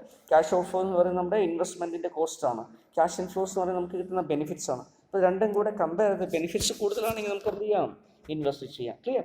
അപ്പോൾ ആ രീതിയിൽ ഇത്രയും ഐറ്റംസ് എല്ലാം കൂടെ പരിഗണിച്ച് വരുമ്പോൾ, അനലൈസ് ചെയ്ത് വരുമ്പോൾ നമുക്ക് ഫിനാൻഷ്യൽ അനാലിസിസ് ആയി നമുക്ക് പറയാൻ പറ്റും. അതുകൊണ്ടാണ് സ്കോപ്പ് ഓഫ് ഫിനാൻഷ്യൽ അനാലിസിസ് ഇതെല്ലാം വരുന്നത്. Okay, the next one is techniques of financial analysis. Financial analysis ചെയ്തെടുക്കുന്നതിന് വേണ്ടി ഒട്ടനവധി ടെക്നിക്സ് നമ്മൾ ഫോളോ ചെയ്യുന്നു. So what are the techniques to be employed at the time of making financial analysis? So financial analysis a continuous process. അതിന് ഒരു സമയത്ത് ചെയ്യേണ്ടതല്ല, പിന്നെ എന്ത് ചെയ്യണം, കണ്ടിന്യൂസ് ആയിട്ട് ചെയ്യേണ്ട ഒരു കാര്യമാണ്. ബിസിനസ് തുടങ്ങുന്നതിന് മുമ്പ് ചെയ്യണം, ബിസിനസ് തുടങ്ങിക്കൊണ്ടിരിക്കുന്ന സമയത്ത് തന്നെ ചെയ്യണം, അതുപോലെ തന്നെ ബിസിനസ് സ്റ്റാർട്ട് ചെയ്ത് കഴിഞ്ഞാലും ചെയ്യണം. അപ്പോൾ കണ്ടിന്യൂസ് ആയിട്ട് ചെയ്യേണ്ട ഒരു പ്രോസസ്സായിട്ടിത് നമുക്ക് പറയാൻ പറ്റും. Okay, then the object of financial analysis is to find out whether the project is attractive enough to secure the funds for the project അല്ലേ. ഒരു പ്രോജക്റ്റിലേക്ക് ഇൻവെസ്റ്റ് ചെയ്യുന്നതിന് വേണ്ടി ആളുകളുടെ അടുത്ത് ഇക്വിറ്റി ഷെയർ ഹോൾഡേഴ്സിനടുത്തോ, പ്രിഫറൻസ് ഷെയർ ഹോൾഡേഴ്സിനടുത്തോ, ഡിബഞ്ചർ ഹോൾഡേഴ്സിനടുത്തോ, ബാങ്കുകളുടെ അടുത്തോ, ഫിനാൻഷ്യൽ ഇൻസ്റ്റിറ്റ്യൂഷൻ്റെ അടുത്തോ ഒക്കെ ഫണ്ട് ചോദിക്കുമ്പോൾ അല്ലേ, അവർ നൽകുന്ന ഫണ്ടിന് അവർക്ക് ആവശ്യമുള്ള റിട്ടേൺ കൊടുക്കാൻ പറ്റുന്ന ഒരു പ്രോജക്റ്റ് ആണോ ഇത് എന്ന് നമ്മൾ ഉറപ്പ് വരുത്തുന്നതിന് വേണ്ടി ചെയ്യുന്ന ഒരു കാര്യമാണ് എന്ത്, ഫിനാൻഷ്യൽ അനാലിസിസ്. അപ്പോൾ അതുകൊണ്ട് തന്നെ അതിന് ചില ടൂൾസും ടെക്നിക്സും നമ്മൾ ഉപയോഗിക്കേണ്ടതായിട്ടുണ്ട് ഇത് മെഷർ ചെയ്യുന്നതിന് വേണ്ടി. ക്ലിയർ? സോ പ്രധാനമായിട്ടും വരുന്ന കുറച്ച് ടൂൾസും ടെക്നിക്സിനെ കുറിച്ച് മാത്രമേ ഇവിടെ നമ്മൾ ഡിസ്കസ് ചെയ്യുന്നുള്ളൂ, പറയുന്നുള്ളൂ അല്ലേ. എന്തൊക്കെയാണ് അങ്ങനെയുള്ള tools? Number 1 is fund flow analysis. Clear? Number 2 cash flow analysis. Number 3 ratio analysis. Clear? അപ്പോൾ ഇങ്ങനെ fund flow, cash flow, ratio analysis ഇതിലൂടെയൊക്കെ നമ്മൾ എന്ത് ചെയ്യാൻ പറ്റുന്നു, ഫിനാൻഷ്യൽ അനാലിസിസിൻ്റെ കാര്യങ്ങൾ മനസ്സിലാക്കിയെടുക്കാൻ പറ്റും. അതുപോലെ തന്നെ ഓപ്പറേഷൻ സ്ട്രാറ്റജീസൊക്കെ ഡിസ്കസ് ചെയ്യുന്നതിന് വേണ്ടി അല്ലെങ്കിൽ അങ്ങനെയുള്ള കാര്യങ്ങളൊക്കെ മനസ്സിലാക്കുന്നതിന് വേണ്ടി വീണ്ടും ചില അനാലിസിസ് കൂടെ നമ്മൾ ചെയ്യാറുണ്ട് ഫിനാൻഷ്യൽ അനാലിസിസിൻ്റെ ഭാഗമായിട്ട് തന്നെ. അതിൽ വരുന്ന കാര്യമാണ് break even analysis, sensitivity analysis, risk analysis എന്നൊക്കെ പറയുന്നത്. ക്ലിയർ? അപ്പോൾ ഇതിൽ ഒന്നാമത്തെ നോക്കാം. ഫണ്ട് ഫ്ലോ അനാലിസിസ് എന്ന് പറഞ്ഞാൽ എന്താ? What you mean by fund flow analysis? അല്ലേ, നമുക്ക് അറിയാൻ പറ്റും ഒരു ഫേമിൽ കുറേയധികം ഫണ്ടുകൾ നമുക്ക് കിട്ടുന്നുണ്ട്, കുറേയധികം ഫണ്ടുകൾ കൊടുക്കുന്നുണ്ട്, അല്ലേ? ഇങ്ങനെ ഫണ്ട് നമുക്ക് ഉപയോഗിക്കാൻ കിട്ടുന്ന ഫണ്ടുകളെ നമ്മൾ സോഴ്സസ് ഓഫ് ഫണ്ട് എന്ന് പറയും. Clear? So they are called as sources of fund. ഈ ഫണ്ട് ഉപയോഗിച്ച് നമ്മൾ കുറേയധികം പേയ്മെൻറ്റ് ചെയ്യേണ്ടതായിട്ടുണ്ട്, അല്ലേ? ഇൻവെസ്റ്റ്മെൻറ്റ് ചെയ്യേണ്ടതായിട്ടുണ്ട്. അതിന് നമ്മൾ അപ്ലിക്കേഷൻ ഓഫ് ഫണ്ട് എന്ന് പറയും, അല്ലെങ്കിൽ യൂസസ് ഓഫ് ഫണ്ട് എന്ന് പറയും. ക്ലിയർ? അപ്പോൾ സോഴ്സസ് ഓഫ് ഫണ്ട് ഉണ്ട്, യൂസസ് ഓഫ് ഫണ്ട് അല്ലെങ്കിൽ അപ്ലിക്കേഷൻ ഓഫ് ഫണ്ട് ഉണ്ട്. ക്ലിയർ? ഇങ്ങനെ സോഴ്സസ് ഓഫ് ഫണ്ടും യൂസസ് ഓഫ് ഫണ്ടും ആയിട്ട് നമ്മൾ എന്ത് ചെയ്യുന്നു? ഒരു ബിസിനസ്സിൽ വരുന്ന ഐറ്റത്തിനെ സോഴ്സസ് ഓഫ് ഫണ്ടായിട്ടും യൂസസ് ഓഫ് ഫണ്ടായിട്ടും ഡിവൈഡ് ചെയ്യുന്നു, ഡിസ്ട്രിബ്യൂട്ട് ചെയ്യുന്നു. ഇങ്ങനെ ഡിസ്ട്രിബ്യൂട്ട് ചെയ്ത് കിട്ടുന്ന അല്ലേ ഒരു സ്റ്റേറ്റ്മെൻറ്റ് നമ്മളായിട്ട് അതിനെ പ്രിപ്പയർ ചെയ്യുമ്പോൾ അതിനെ ഫണ്ട് ഫ്ലോ സ്റ്റേറ്റ്മെൻറ്റ് എന്ന് പറയും. ക്ലിയർ? അപ്പോൾ എല്ലാം ഫണ്ട് ജനറേറ്റിംഗ് ആക്ടിവിറ്റി ആയിരിക്കില്ല. ക്ലിയർ? അപ്പോൾ എന്താണ് ഈ ഫണ്ട് ഫ്ലോ എന്നൊക്കെ ഒരു പക്ഷേ നിങ്ങൾ AFS ഒക്കെ നേരത്തെ ഹയർ സെക്കൻഡറി തലത്തിൽ AFS അല്ലേ, അനാലിസിസ് ഓഫ് ഫിനാൻഷ്യൽ സ്റ്റേറ്റ്മെൻ്റ് ഒക്കെ പഠിച്ചിട്ടുള്ള കുട്ടികൾക്ക് അറിയാൻ പറ്റും, അല്ലേ? നിങ്ങൾക്കറിയാം, നിങ്ങൾ ഫണ്ട് ഫ്ലോ സ്റ്റേറ്റ്മെൻ്റ് ഒക്കെ പ്രിപ്പയർ ചെയ്തിട്ടുണ്ടാവും. ഓക്കെ, അതല്ലാത്ത കുട്ടികൾ നിങ്ങൾ വിഷമിക്കേണ്ട കാര്യമില്ല. നിങ്ങൾ ഫണ്ട് ഫ്ലോ സ്റ്റേറ്റ്മെൻറ്റും ക്യാഷ് ഫ്ലോ സ്റ്റേറ്റ്മെൻ്റ് ഒക്കെ പിന്നീട് നിങ്ങൾ സബ്സിക്വൻ്റ് ആയിട്ട് വരുന്ന സെമിസ്റ്റേഴ്സിൽ പഠിക്കും, ഡേറ്റഡ് ആയിട്ട് പഠിക്കും. ഓക്കെ, എനിവേ ഇപ്പോൾ ഇത്രയും മനസ്സിലാക്കിയിരിക്കുക. ഒരു ഫേമിൽ നിന്നും വരുന്ന ഒരു ഫേമിന് ഉപയോഗിക്കാൻ കിട്ടുന്ന സോഴ്സസ് ഓഫ് ഫണ്ട് എന്തൊക്കെയാണ് നമ്മൾ കാറ്റഗറൈസ് ചെയ്യുന്നു, യൂസസ് ഓഫ് ഫണ്ട് അല്ലെങ്കിൽ അപ്ലിക്കേഷൻ ഓഫ് ഫണ്ട് എന്തൊക്കെയാണെന്ന് കാറ്റഗറൈസ് ചെയ്യുന്നു. ക്ലിയർ? ഇത് രണ്ടും തമ്മിൽ ടാലിഡ് ആവും നോർമലി. ക്ലിയർ? ബാലൻസ് ഷീറ്റ് പോലെയാണ്. അപ്പോൾ അതുകൊണ്ട് അതിൻ്റെ ഒരു സ്റ്റേറ്റ്മെൻറ്റ് പ്രിപ്പയർ ചെയ്യും. ഇങ്ങനെ സ്റ്റേറ്റ്മെൻറ്റ് പ്രിപ്പയർ ചെയ്യുമ്പോൾ തന്നെ നമുക്കറിയാം, ക്ലിയർ, ഒരു ബിസിനസ്സിലേക്ക് എത്രമാത്രം സോഴ്സസ് ഉണ്ട്, എത്രമാത്രം അപ്ലിക്കേഷൻ ഉണ്ട് എന്ന് നമുക്ക് അറിയാൻ പറ്റും. അപ്പോൾ ഇങ്ങനെ സോഴ്സസും യൂസസും ഒക്കെ ആയിട്ട് നടത്തുന്ന അതിൻ്റെ അനാലിസിസിനെയാണ് ഫണ്ട് ഫ്ലോ സ്റ്റേറ്റ്മെൻറ്റ് എന്ന് പറയുന്നത്. അപ്പോൾ ഫണ്ട് നമുക്ക് വരുന്നുണ്ടാകും, നമ്മുടെ കയ്യിൽ നിന്ന് പോകുന്നുണ്ടാകും. അപ്ലിക്കേഷൻ എന്ന് പറഞ്ഞാൽ നമ്മുടെ കയ്യിൽ നിന്ന് പോകുന്ന ഫണ്ടുകളാണ്. സോഴ്സസ് എന്ന് പറഞ്ഞാൽ നമ്മുടെ ഫേമിലേക്ക് കിട്ടുന്ന ഫണ്ടുകളാണ്. ഇങ്ങനെ ഫണ്ടുകളെ ഇൻഫ്ലോ ഓഫ് ഫണ്ടും ഔട്ട്ഫ്ലോ ഓഫ് ഫണ്ടും ആയിട്ടൊക്കെ നമുക്ക് ഡിവൈഡ് ചെയ്ത്, ക്ലിയർ, അതിനെ കാറ്റഗറൈസ് ചെയ്ത് ഫണ്ടിൻ്റെ മൂവ്മെൻറ്റ് എങ്ങനെയാണ്, അല്ലേ, ഫണ്ടിൻ്റെ മൂവ്മെൻറ്റിൽ വർധന വരുന്നുണ്ടോ കുറവ് വരുന്നുണ്ടോ, ഇതിനെ statement of changes in working capital എന്നൊക്കെ നമ്മൾ പറയും. ക്ലിയർ? അപ്പോൾ വർക്കിംഗ് ക്യാപിറ്റലിൽ ചേഞ്ചസ് എന്തുമാത്രം വരുന്നുണ്ട്, ഇങ്ങനെയുള്ള കാര്യങ്ങളൊക്കെ നോക്കി ഈ ഫണ്ട് ഫ്ലോ ഒക്കെ അനലൈസ് ചെയ്യുന്നതിന് വേണ്ടി നമ്മൾ എന്ത് ചെയ്യുന്നു? ആക്ടിവിറ്റികളെ ക്ലാസിഫൈ ചെയ്യും. ക്ലിയർ? അപ്പോൾ investment activity, operating activity, financial activity, ഇങ്ങനെയുള്ള ആക്ടിവിറ്റികളൊക്കെ ആയിട്ട് നമ്മൾ എടുക്കും. ക്ലിയർ? എന്നിട്ട് വർക്കിംഗ് ക്യാപിറ്റൽ വരുന്ന ചേഞ്ചസ് ഒക്കെ നമ്മൾ എടുക്കും. ഓക്കെ, ഈ രീതിയിലൊരു സ്റ്റേറ്റ്മെൻറ്റ് പ്രിപ്പയർ ചെയ്ത് അനലൈസ് ചെയ്യും. Cash flow statement. എന്താ ക്യാഷ് ഫ്ലോ സ്റ്റേറ്റ്മെൻറ്റ്? എൻ്റെ പേര് പറയുന്ന പോലെ തന്നെ ക്യാഷ് ഫ്ലോസിനെ കുറിക്കുന്ന ഒരു സ്റ്റേറ്റ്മെൻ്റ് ആണ്. ഇതിൽ ഫണ്ട് ആയിട്ടല്ല നമ്മൾ എടുക്കുക. ഫണ്ട് എന്ന് പറയുമ്പോൾ കുറച്ചുകൂടെ ബ്രോഡ് ആയിട്ടുള്ള ടേമാണ്. ക്യാഷ് എന്ന് പറയുമ്പോൾ കുറച്ചുകൂടെ സ്പെസിഫിക് ആണ്. എത്ര ക്യാഷുകൾ നമുക്ക് കിട്ടാൻ സാധ്യതയുണ്ട്, എത്ര ക്യാഷ് നമ്മൾ കൊടുക്കാൻ ആവശ്യമായിട്ട് വരും, ഈ ക്യാഷ് കിട്ടുന്നതും ക്യാഷ് കൊടുക്കുന്നതിനും അല്ലേ മതിയായിട്ടുള്ള തരത്തിലുള്ളൊരു സിങ്ക്രണൈസേഷൻ ഉണ്ടോ, കൂടുതൽ ക്യാഷ് നമ്മൾ എവിടെയെങ്കിലും കടം എടുക്കണോ, അല്ലെങ്കിൽ ക്യാഷ് ബാലൻസ് സർപ്ലസ് ആയിട്ട് വരാൻ സാധ്യതയുണ്ടോ, ഇങ്ങനെയുള്ള കാര്യങ്ങളൊക്കെ മനസ്സിലാക്കുന്നതിന് വേണ്ടി ക്യാഷിൻ്റെ മൂവ്മെൻറ്റ് ഒരു ബിസിനസ്സിൽ ഒരു പ്രത്യേക ഇയറിൽ എങ്ങനെ നടക്കുന്നു എന്ന് അറിയുന്നതിന് വേണ്ടി ഒരു ക്യാഷ് ബഡ്ജറ്റിംഗ് പോലുള്ള കാര്യങ്ങളൊക്കെ ചെയ്തെടുക്കുന്നതിന് വേണ്ടി അല്ലേ നമ്മൾ ചെയ്യുന്നൊരു ഏർപ്പാടാണ് ക്യാഷ് ഫ്ലോ സ്റ്റേറ്റ്മെൻറ്റ് അനാലിസിസ് അല്ലെങ്കിൽ ക്യാഷ് ഫ്ലോ അനാലിസിസ്. ഇപ്പോൾ ക്യാഷ് ഫ്ലോ അനാലിസിസിൻ്റെ ഭാഗമായിട്ട് എന്ത് ചെയ്യുന്നു? ഒരു ക്യാഷ് ഫ്ലോ സ്റ്റേറ്റ്മെൻറ്റ് നമ്മൾ പ്രിപ്പയർ ചെയ്യും. ഇവിടെ ക്യാഷ് ഫ്ലോസ് പ്രിപ്പയർ ചെയ്യുമ്പോൾ രണ്ട് തരത്തിലുള്ള ക്യാഷ് ഫ്ലോ ആയിട്ടാണ് നമ്മൾ പ്രിപ്പയർ ചെയ്യുക. ക്യാഷ് ഇൻഫ്ലോസും ക്യാഷ് ഔട്ട് ഫ്ലോസും. ക്ലിയർ? ക്യാഷ് ഇൻഫ്ലോ ഉണ്ട്, ക്യാഷ് ഔട്ട് ഫ്ലോ ഉണ്ട്. ക്ലിയർ? ഈ ക്യാഷ് ഇൻഫ്ലോസും ക്യാഷ് ഔട്ട് ഫ്ലോയും ഐഡൻറ്റിഫൈ ചെയ്യുന്നതിന് വേണ്ടി നമ്മൾ ആകെയുള്ള ആക്ടിവിറ്റികളെ, ബിസിനസ് ആക്ടിവിറ്റികളെ മൂന്നായിട്ട് തരംതിരിക്കും. Investment activity, financing activity, operating activity. Clear? ഇതിൽ ഓപ്പറേറ്റിംഗ് ആക്ടിവിറ്റിയുടെ ഫലമായിട്ട് കിട്ടുന്ന ക്യാഷിനെ നമ്മൾ ക്യാഷ് ഫ്രം ഓപ്പറേഷൻ എന്ന് പറയും. Clear? Cash from operating activity എന്ന് പറയാം. അതുപോലെ തന്നെ ഇൻവെസ്റ്റ്മെൻറ്റിൽ നിന്ന് കിട്ടുന്ന ക്യാഷ് ആണെങ്കിൽ നമുക്ക് തന്നെ ക്യാഷ് ഫ്രം ഇൻവെസ്റ്റ്മെൻറ്റ് ആക്ടിവിറ്റി എന്ന് പറയാൻ പറ്റും. അതുപോലെ തന്നെ ഫിനാൻസിങ് ഡിസിഷൻ്റെ ഫലമായിട്ട് അല്ലെങ്കിൽ ഫിനാൻസിൻ്റെ ഭാഗമായിട്ട് വരുന്നതാണെങ്കിൽ അതിനെ ക്യാഷ് ഫ്രം ഫിനാൻസിങ് ആക്ടിവിറ്റി എന്ന് പറയും. എന്നിട്ട് എന്ത് ചെയ്യുന്നു? ഇതിൻ്റെ നെറ്റ് എമൗണ്ട് നമ്മൾ എടുത്ത ശേഷം സോ ഈ രീതിയിലുള്ള മൂന്ന് തരത്തിലുള്ള ക്യാഷ് ഫ്ലോസ് നമ്മൾ ഐഡൻറ്റിഫൈ ചെയ്ത ശേഷം അല്ലെങ്കിൽ ക്യാഷിൻ്റെ ആക്ടിവിറ്റീസിനെ ഐഡൻറ്റിഫൈ ചെയ്ത ശേഷം ഓരോന്നിലും ക്യാഷ് ഇൻഫ്ലോസും ക്യാഷ് ഔട്ട് ഫ്ലോസും നമ്മൾ വർക്കൗട്ട് ചെയ്യുന്നു. ഓരോന്നിൻ്റെയും നെറ്റ് ഫ്ലോസ് എടുക്കും. ക്ലിയർ? നെറ്റ് ക്യാഷ് ഫ്ലോസ് എന്ന് പറഞ്ഞാൽ എന്താ? Inflow minus outflow, inflow minus outflow, inflow minus outflow, ഇങ്ങനെ 3 ആക്ടിവിറ്റീസിനെ എടുക്കുന്നു. അപ്പോൾ നമുക്ക് ഇതിൽ നിന്നും ഈ 3 ആക്ടിവിറ്റിയുടെ അഗ്രിഗേറ്റ് ചെയ്ത് കഴിഞ്ഞാൽ ഒരു കാര്യം മനസ്സിലാക്കാൻ പറ്റും. ഒരു പർട്ടിക്കുലർ പീരീഡിൽ ക്യാഷ് കൂടുതലായിട്ട് നമുക്ക് കിട്ടിയിട്ടുണ്ടോ കുറവായിട്ടുണ്ടോ, നമ്മുടെ ഓപ്പറേറ്റിംഗ് ആക്ടിവിറ്റിയുടെ ഫലമായി അല്ലെങ്കിൽ നമ്മുടെ ബിസിനസ് ഓപ്പറേഷൻ്റെ ഫലമായി, ബിസിനസ്സിൻ്റെ ഫലമായിട്ട് നമ്മുടെ ക്യാഷ് സർപ്ലസ് ആണോ ഡെഫിസിറ്റ് ആണോ നമുക്ക് അറിയാൻ പറ്റും. ഇതിൽ ഓപ്പണിംഗ് ബാലൻസ് ഓഫ് ക്യാഷ് നമുക്ക് പ്രീവിയസ് ഇയറിൽ ഉണ്ടായിരുന്നുവെങ്കിൽ അതുകൂടെ ആഡ് ചെയ്ത് കഴിഞ്ഞാൽ എന്ത് കിട്ടും? ക്ലോസിംഗ് ബാലൻസ് ഓഫ് ക്യാഷ് കിട്ടും. ഈ രീതിയിലുള്ള ഒരു സ്റ്റേറ്റ്മെൻ്റ് ആണ്. അപ്പോൾ ഒരു കൗണ്ടർ ചെക്കിങ്ങിന് വേണ്ടി ഉപയോഗിക്കുന്നു, ക്യാഷ് കൺട്രോളിന് വേണ്ടിയിട്ട് ഉപയോഗിക്കുന്നു, ക്യാഷ് ബഡ്ജറ്റിങ്ങിന് വേണ്ടി ഉപയോഗിക്കുന്നു. അതുപോലെ തന്നെ അനാലിസിസ് പർപ്പസിന് വേണ്ടി നമുക്കിത് ഉപയോഗിക്കാം. അപ്പോൾ അത് ക്യാഷ് ഫ്ലോ സ്റ്റേറ്റ്മെൻ്റ് ആയിട്ട് പ്രിപ്പയർ ചെയ്യുന്ന ഒരു കാര്യമാണ്. Okay, next one is ratio analysis. അല്ലേ, ഒരു വൈഡ് റേഞ്ച് ഓഫ് റേഷ്യോസിനെ കുറിച്ച് നിങ്ങൾ കേട്ടിട്ടുണ്ടാവും. ക്ലിയർ? അപ്പോൾ ഇത് ഫിനാൻഷ്യൽ സ്റ്റേറ്റ്മെൻറ്റ് പ്രിപ്പയർ ചെയ്ത ശേഷമായിരിക്കും നമ്മൾ റേഷ്യോ അനാലിസിസ് ഒക്കെ സാധാരണ ഗതിയിൽ ചെയ്യുക. അല്ലേ, ഇപ്പോൾ എന്തൊക്കെ തരത്തിലുള്ള റേഷ്യോസ് നമുക്ക് എടുക്കാൻ പറ്റും? Any kind of ratio. Clear? നമുക്ക് ആവശ്യമായിട്ടുള്ള തീരുമാനം എടുക്കുന്നതിന് നമ്മളെ സഹായിക്കുന്ന തരത്തിൽ വളരെയധികം റേഷ്യോസ് ഉണ്ട്. അല്ലേ, അപ്പോൾ അതിൽ ഒരു പക്ഷേ നിങ്ങൾ പ്രോഫിറ്റബിലിറ്റി റേഷ്യോസ് നമ്മൾ എടുക്കാറുണ്ട്. അല്ലേ, പ്രോഫിറ്റബിലിറ്റി റേഷ്യോസിൽ എന്തൊക്കെ എടുക്കുക? GP ratio, gross profit ratio, net profit ratio, operating profit ratio. Clear? അതുപോലെ തന്നെ ഓപ്പറേറ്റിംഗ് റേഷ്യോ, ഇങ്ങനെ പലതരത്തിലുള്ള റേഷ്യോസ് ഉണ്ട്. ക്ലിയർ? ഇതെല്ലാം പ്രോഫിറ്റബിലിറ്റി റിലേറ്റഡ് ആണ്. അല്ലേ, അതുപോലെ തന്നെ ലിക്വിഡിറ്റി റിലേറ്റഡ് ആയിട്ടുള്ള റേഷ്യോസും ഉണ്ട്. അല്ലേ, നമുക്ക് ഒരു വർഷം നിങ്ങൾ പഠിച്ചിട്ടുണ്ടാവും. Liquid ratio, current ratio. അല്ലേ, ഇങ്ങനെ current assets, current liability, liquid assets, liquid liability, ഈ രീതിയിലൊക്കെ നമുക്ക് എന്ത് ചെയ്യാൻ പറ്റും? റേഷ്യോസ് കാൽക്കുലേറ്റ് ചെയ്ത് ഇതിനൊക്കെ ഓരോ സ്റ്റാൻഡേർഡ് ഉണ്ട്. അതനുസരിച്ച് ആ സ്റ്റാൻഡേർഡ് ബെഞ്ച് മാർക്ക് ഇവിടെ എത്താൻ പറ്റുന്നുണ്ടോ, ക്രൈറ്റീരിയ ഫുൾഫിൽ ചെയ്യാൻ പറ്റുന്നുണ്ടോ, കുറവ് വന്നിട്ടുണ്ടോ എന്നൊക്കെ നമുക്ക് എന്ത് ചെയ്യാൻ പറ്റും? അനലൈസ് ചെയ്യാൻ പറ്റും. അതുപോലെ സോൾവൻസി പൊസിഷൻ മനസ്സിലാക്കുന്നതിന് വേണ്ടിയിട്ടും റേഷ്യോസ് ഉണ്ട്. അല്ലേ, സോൾവൻസിയുടെ കേസസൊക്കെ നമ്മൾ നോക്കുകയാണെങ്കിൽ ഡെപ്റ്റിൻ്റെ ഇക്വിറ്റി, ഡെപ്റ്റും ഇക്വിറ്റി നമ്മൾ റേഷ്യോ എന്താണ്? അല്ലേ, ആകെയുള്ള ഓണേഴ്സ് ഫണ്ടും ഡെപ്റ്റേഴ്സ് ക്രെഡിറ്റേഴ്സ് ഫണ്ടും നമ്മൾ റേഷ്യോ, പ്രൊപ്പറേറ്ററി റേഷ്യോ എന്താണ്? ആകെയുള്ള അസറ്റ്സും പ്രൊപ്പറേറ്ററി ഫണ്ടും നമ്മൾ റേഷ്യോ. ഇങ്ങനെ കുറേയധികം റേഷ്യോസ് നമുക്ക് എന്ത് ചെയ്യാൻ പറ്റും? റേഷ്യോസിൻ്റെ ഭാഗമായിട്ട് കാൽക്കുലേറ്റ് ചെയ്യാം. അതുപോലെ ആക്ടിവിറ്റി റേഷ്യോസ് എടുക്കാം. ഏത് തരത്തിലുള്ള ആക്ടിവിറ്റിയുടെ ആണ് നമ്മുടെ ബിസിനസ്സിൽ പോകുന്നത്. ക്ലിയർ? ഇതിന് വെലോസിറ്റി എന്നൊക്കെ പറയും. ഓക്കെ, മൊമെൻറ്റം അല്ലെങ്കിൽ സ്പീഡ്, ഫേസ്. ക്ലിയർ? ഇതിനനുസരിച്ച് എന്തുമാത്രം ലെവൽ ഓഫ് ആക്ടിവിറ്റി നമുക്ക് നടക്കുന്നുണ്ട്. ക്ലിയർ? സ്റ്റോക്ക് വളരെയധികം സ്പീഡായിട്ട് സൈക്കിൾ ചെയ്യപ്പെടുന്നുണ്ടോ, റീസൈക്കിൾ ചെയ്യപ്പെടുന്നുണ്ടോ, ക്യാഷ് റീസൈക്കിൾ ചെയ്യപ്പെടുന്നുണ്ടോ, ഇൻവെൻട്രി റീസൈക്കിൾ ചെയ്യപ്പെടുന്നുണ്ടോ, ഡെറ്റേഴ്സ് റീസൈക്കിൾ ചെയ്യപ്പെടുന്നുണ്ടോ. ക്ലിയർ? ഇങ്ങനെ വർക്കിംഗ് ക്യാപിറ്റൽ റീസൈക്കിൾ ചെയ്യപ്പെടുന്നുണ്ടോ. അല്ലേ, ഇങ്ങനെയുള്ള കാര്യങ്ങളൊക്കെ മനസ്സിലാക്കാൻ വേണ്ടി ആക്ടിവിറ്റി റേഷ്യോസ് ഉണ്ട്. ക്ലിയർ?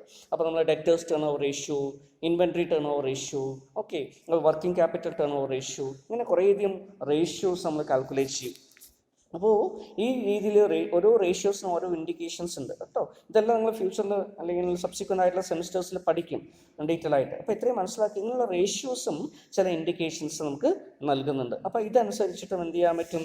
തീരുമാനങ്ങൾ എടുക്കാം. അല്ലേ, ബെഞ്ച് മാർക്ക് വേറുണ്ടോ ഇല്ലയോ എന്നൊക്കെ നോക്കിയിട്ട് നമുക്ക് തീരുമാനം എടുക്കാൻ പറ്റും. Then next one is break even analysis. അല്ലേ, ഓൾറെഡി പറഞ്ഞു. ബ്രേക്ക് ഈവൻ അനാലിസിസിനെ പ്രത്യേകം എന്താ? പ്രോഫിറ്റും അല്ല ലോസും അല്ലാത്തൊരു സിറ്റുവേഷനാണ് ബ്രേക്ക് ഈവൻ പോയിന്റ് അല്ലെങ്കിൽ ബ്രേക്ക് ഈവൻ ലെവൽ എന്ന് പറയാം. അല്ലേ, അപ്പോൾ ബ്രേക്ക് ഈവൻ അനാലിസിസ് ചെയ്യുന്ന സമയത്ത് നമുക്ക് എന്ത് കിട്ടുന്നു? ഈ പ്രോജക്റ്റിൻ്റെ ഫലമായിട്ട് വരുന്ന റവന്യൂസുമായി ബന്ധപ്പെടുത്തി നോക്കുമ്പോൾ, അല്ലേ, ഈ പ്രോജക്റ്റ് ബ്രേക്ക് ഈവൻ ഉണ്ടോ, ബ്രേക്ക് ഈവൻ കിട്ടുന്നുണ്ടോ എന്ന് നമ്മൾ എന്ത് ചെയ്യുന്നു? അനലൈസ് ചെയ്ത് നോക്കാൻ പറ്റും. ഓക്കെ, അപ്പോൾ അതിനനുസരിച്ച് അതിനേക്കാളും കൂടുതൽ നമ്മുടെ ലെവൽ ഓഫ് ഓപ്പറേഷൻ കൊണ്ടുപോകാൻ പറ്റുമോ? കുറഞ്ഞ മാത്രമേ ലെവൽ ഓഫ് ഓപ്പറേഷൻ വരുള്ളൂ. കുറഞ്ഞ ലെവൽ ഓഫ് ഓപ്പറേഷൻ മാത്രമേ ചെയ്യാൻ പറ്റില്ലെങ്കിൽ ഈ പ്രോജക്റ്റ് ചെയ്തിട്ട് കാര്യമില്ല. കാരണം എന്താ? ലോസ് ഏരിയ എന്നാണ് പറയുക. ക്ലിയർ? അപ്പോൾ ആ രീതിയിൽ നമുക്കൊരു ബ്രേക്ക് ഈവൻ ലെവൽ ഐഡൻറ്റിഫൈ ചെയ്ത് മനസ്സിലാക്കാൻ പറ്റും. Okay, so it is concern with calculation of break even point and it is a point at which there is no profit and there is no loss. Profit and loss ഇല്ലാത്തൊരു പോയിന്റിനാണ് break even എന്ന് പറയുക. So okay, so break even point is the equilibrium point or the value between cost, price and profits. Clear? അപ്പോൾ ഇതിനെ equilibrium point എന്നും കൂടെ പറയാറുണ്ട്. കാരണം ഇവിടെ വെച്ചിട്ട് എന്ത് ചെയ്യുന്നു? അതൊരു പോയിന്റ് ആയിരുന്നു. അല്ലേ, നമ്മൾ ഗ്രാഫിക്കലി കാണിക്കുകയാണെങ്കിൽ നമുക്ക് അറിയാൻ പറ്റും. അല്ലേ, നമുക്ക് ഫിക്സഡ് കോസ്റ്റ് ഉണ്ട്. So this is fixed cost. അല്ലേ, വേരിയബിൾ കോസ്റ്റ് ഉണ്ടാവും. ഓക്കെ, എന്താ വേരിയബിൾ കോസ്റ്റിൻ്റെ പ്രത്യേകത? വേരിയബിൾ കോസ്റ്റ് സാധാരണ പ്രൊഡക്ഷൻ കൂടുന്നതിനനുസരിച്ച് കൂടി വരുന്നതാണ് variable cost. So this is variable cost. അതനുസരിച്ച് ടോട്ടൽ കോസ്റ്റ് വരും. അല്ലേ, ടോട്ടൽ കോസ്റ്റ് എന്ന് പറയുന്നത് എന്താ? So this is total cost. Fixed കോസ്റ്റും വേരിയബിൾ കോസ്റ്റും രണ്ടും കൂടെ ചേരുന്നതാണ് ടോട്ടൽ കോസ്റ്റ്. അതുപോലെ നമുക്ക് ഒരു സെയിൽസ് ലൈൻ ഉണ്ടാവും, revenue line. Clear? So this is sales revenue. Clear? ഇവിടെ നമ്മൾ നോക്കുക, സെയിൽസും നമ്മുടെ ടോട്ടൽ കോസ്റ്റ് ലൈനും തമ്മിൽ ഇൻ്റർസെക്ട് ചെയ്യുന്ന ഒരു പോയിന്റ് ഉണ്ട്. ഈ പോയിന്റ് തന്നെയാണ് നമ്മൾ എന്താ പറയുക? ഇവിടെ ഇപ്പോൾ ഫോർ എക്സാമ്പിൾ ഇത് നമ്പർ ഓഫ് യൂണിറ്റ്സ് ഒക്കെ ആണെങ്കിൽ അല്ലെങ്കിൽ പ്രൊഡക്ഷൻ്റെ വാല്യൂ ഒക്കെ ആണെങ്കിൽ ഇതിനെയാണ് നമ്മൾ BEP എന്ന് പറയുക. ക്ലിയർ. ഇത് എത്ര യൂണിറ്റ് ആണോ അത്. ഇനി ഇവിടെ എത്ര എമൗണ്ട് ആണോ കാണിച്ചിരിക്കുന്നത് ഇതിനെ BEP എമൗണ്ട് എന്ന് പറയും, BEP സെയിൽസ് എന്ന് പറയും. Clear. So this is break even point. Clear. എങ്ങനെയാണ് നമ്മൾ ബ്രേക്ക് ഈവൻ ചെയ്യുന്നത്? ഇതിന് ബ്രേക്ക് ഈവനേക്കാളും കൂടുതൽ നമ്മൾ വിറ്റ് കഴിഞ്ഞാൽ, ഫോർ എക്സാമ്പിൾ ഇത് 1000 യൂണിറ്റ് ആണെന്ന് വിചാരിക്കുക, 1000 യൂണിറ്റിനേക്കാളും കൂടുതൽ നമ്മൾ വിറ്റ് കഴിഞ്ഞാൽ ഇവിടെയൊക്കെ ആയിരിക്കും വരിക അല്ലേ. അങ്ങനെ വരുന്നതോറും ഇതിലേക്ക് നമ്മൾ പോകും. അപ്പോൾ ഇതിനെ നമ്മൾ പ്രോഫിറ്റ് ഏരിയ എന്ന് പറയും. ഇത്രയും പോർഷൻ ബ്രേക്ക് ഈവന് ശേഷം വരുന്നതൊക്കെ പ്രോഫിറ്റ് ആണ്. ബ്രേക്ക് ഈവന് ശേഷം താഴെ വരുന്നു കഴിഞ്ഞാൽ ലോസ് ഏരിയ എന്ന് പറയും. So this is called loss area. കാരണം എന്താ, ഇത്രയും താഴേക്ക് വന്നു കഴിഞ്ഞാൽ ലോസ് സംഭവിക്കും. അപ്പോൾ 1000 യൂണിറ്റിനേക്കാളും കുറഞ്ഞ രീതിയിൽ നമുക്ക് പ്രൊഡ്യൂസ് ചെയ്യാൻ പറ്റും, മാർക്കറ്റ് ചെയ്യാൻ പറ്റും എന്നുണ്ടെങ്കിൽ ലോസ് ആയിരിക്കും വരിക. അത് മുൻകൂട്ടി നമുക്ക് അറിയാൻ പറ്റും. അപ്പോൾ അത് ബിസിനസ് ചെയ്യണോ വേണ്ടയോ നമുക്ക് തീരുമാനിക്കാം. ഈ രീതിയിൽ ബ്രേക്ക് ഈവൻ അനാലിസിസ് ചെയ്തെടുക്കുന്നു. ഓക്കെ. അപ്പോൾ ഇതാണ് ബ്രേക്ക് ഈവൻ്റെ ഒരു പ്രത്യേകത കേട്ടോ. So it is a point of no profit and no loss. ഇതിന് ഇക്വിലിബ്രിയം പോയിന്റ് എന്ന് പറയുന്നു. ഇവിടെ കോസ്റ്റ്, പ്രൈസ്, പ്രോഫിറ്റ്സ് അല്ലേ, ഇതൊക്കെ ഇക്വിലിബ്രിയത്തിൽ നിൽക്കുന്നതുകൊണ്ടാണ് ഇതിന് ഇക്വിലിബ്രിയം പോയിന്റ് എന്ന് പറയുന്നത്. ക്ലിയർ. ഇന്റർസെക്ട് ചെയ്യുന്നു അല്ലേ എല്ലാം കൂടെ. Then it is also called 0 point cost. ഇതിന് എന്തുകൂടെ പേര് പറയും? 0 പോയിന്റ് കോസ്റ്റ് എന്നുകൂടെ പറയാറുണ്ട്. Clear.